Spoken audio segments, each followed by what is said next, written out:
The time started from June till August in Ethiopia marks the primary planting season that depend heavily on seasonal rain for their harvests. Over the past decades, agriculture production has shown a steady increase in Tigray, with farmers having improved access to agricultural inputs, such as fertilizers, seeds and pesticides. But the almost year-long siege on Tigray, in addition to blocking essentials such as food aid, medical supplies and commercial goods, has also seen agricultural inputs obstructed from reaching Tigrayan farmers. These farmers from the district of Inderta, near Tigray's capital, say they had delayed planting with hopes that some fertilizers would be able to reach them.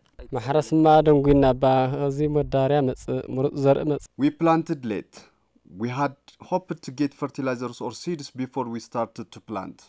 But now we have run out of options, so we have just started to plant without fertilizers.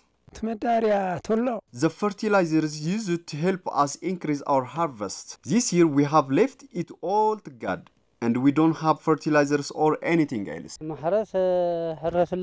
We have already planted, but that doesn't mean much if you don't have fertilizers. But the ongoing siege on Tigray is not the only reason that farmers in Tigray are yet to receive much needed assistance. United Nations Food and Agriculture Organization FAO announced in late June that it was suffering from a budgetary shortfall of $85 million to support the needs of farmers in Tigray, to whom the Ethiopian government had provided a limited window of opportunity to deliver farming inputs, and warned that a failure to meet the needs of farmers in Tigray during this planting season would imply an even more catastrophic humanitarian situation that would even costlier to address. ጌታቸው ገብረ እግዚአብሔር, agricultural expert for the district's office for agricultural and rural development, says it is expected that production will fall by as much as 70% due to the farmers' lack of access to essential inputs.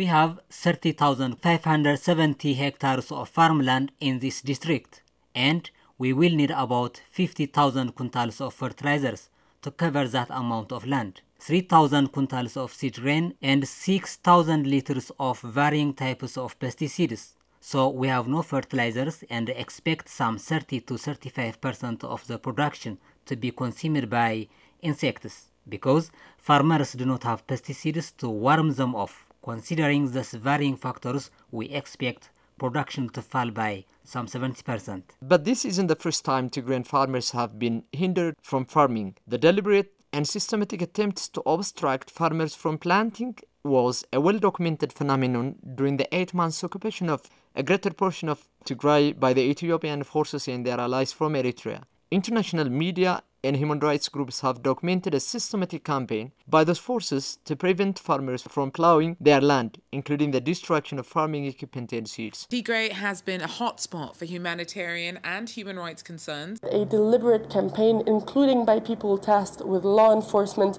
was preventing Tigrayans from farming. We have been denied access to fertilizers so that the people of Tigray would starve, suffer, and die.